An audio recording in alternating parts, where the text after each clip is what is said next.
So ahead of Valentine's Day, we're going to be enjoying a diamond masterclass. You might want to pay attention, okay? If you want to treat someone in your life to a sparkler, we've got diamonds for all budgets a bit later on. So big ones, small ones, cheap ones, Sparkly, all sorts of ones. And also this morning, after Jeremy Kyle spoke to me last week about his battle with testicular cancer, we had a big reaction to that, and today we're going to be meeting another survivor. Yes, Adam Irvine. Now, he was just 26 years old when he was diagnosed with stage 4 cancer. That's the highest level. He talks about his personal battle with the disease at the most serious level, and it all has a good and happy ending for Adam. We've also got Jane Shettle-Malin in the studio. 5 years ago, her 2-year-old daughter died following an accident in a playhouse at the day nursery that she attended. And today her parents speak out about their loss and the circumstances surrounding their tragic death. So we've got a lot for you between now and 12:30, a very varied show. Here is your Monday morning lineup.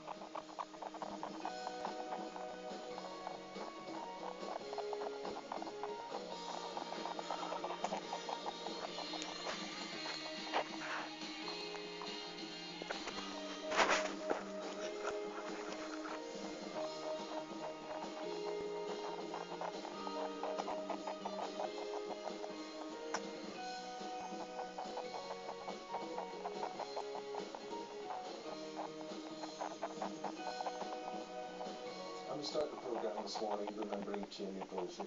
20 years since Denise Fergus's 2-year-old son was murdered. His brutal death shocked the world, and this morning Denise talks about what would have been stolen years for her, and why she feels every time she makes a step forward, something brings her down again. Tomorrow marks the 20th anniversary of a crime that shook Britain. On February the 12th, 1993, 2-year-old James Bolger was on a day out with his mum when he was abducted from a shopping centre. The last images of the toddler were captured on CCTV and showed James walking off hand in hand with his abductors. His mutilated body was found 2 days later on a railway line. He'd been abused, tortured and killed. What later made this crime all the more shocking was that the perpetrators were 2 10-year-old boys, Robert Thompson and John Venables. They became the youngest people to be charged with murder in the 20th century. Following a 17-day trial in an adult court, the boys were convicted of James's murder and sentenced to be detained. In June 2001, having served 8 years in secure children's homes, Thompson and Venables, now aged 18, were both freed on life licenses and given new identities, which were banned from ever being revealed.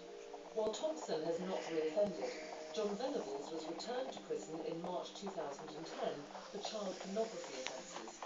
He's due to appear before a parole board in a bid to be released again this summer. And on that 20th anniversary, Denise joins us this morning with her husband Stuart. We should point out Stuart is not Jamie's dad, just to get the timeline correct with everybody.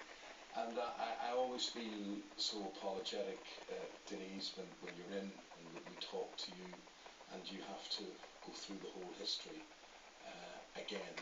It doesn't get any easier, presumably. No, it doesn't, especially around this time of year, just being it with the pro there and now as well. I've just done an impact statement to the pro boards.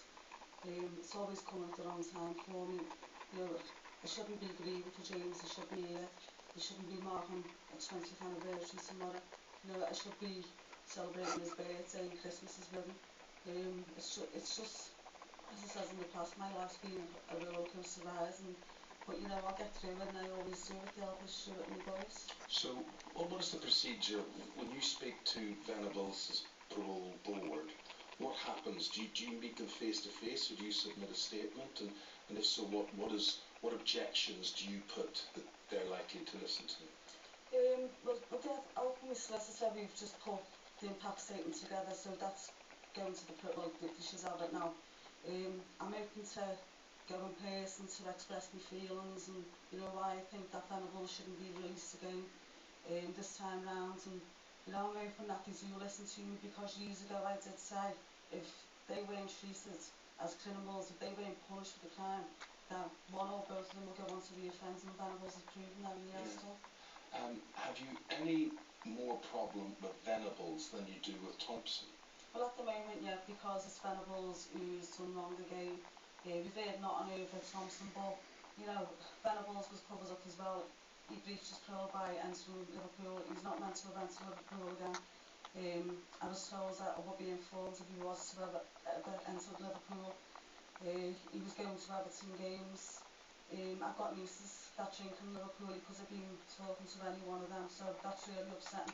He should have been taken back into custody when he entered Liverpool because he broke his parole there. He was taking drugs.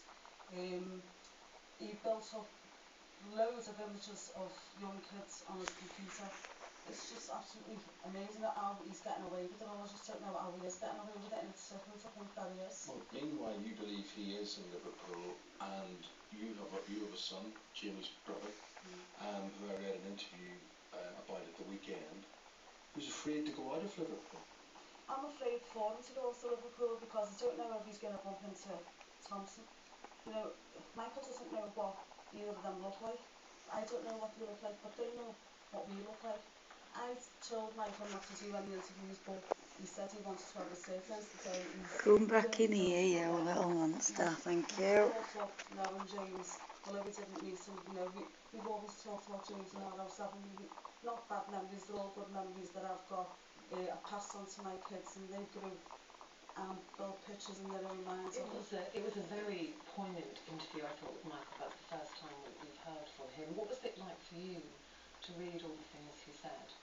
Well, it was the very first time I've heard Michael speak openly like that, so, you know, I was taken back, and I think at one point I had a tear in my eye listening to what he had to say. I didn't You still friends? protective over me as what I was, as I am over him. So it was like, you know, Are you still friends? I want to be protective over you, I want to be here for you, and I want to be here for Thomas Leon. Hello. So it was like kind of... It must be very hard to me. So we saw pictures of Michael and James, both as toddlers. They looked so similar. It must be very hard for you not to compare Michael to James. See glimpses of James there. I mean, at that time, yeah, I could see James a lot. As soon as I asked Michael, I could see James, and so, you know, that gave me, you know, a bit of strength to carry on. But I've never tried to replace James. Michael's Michael, Thomas is Thomas.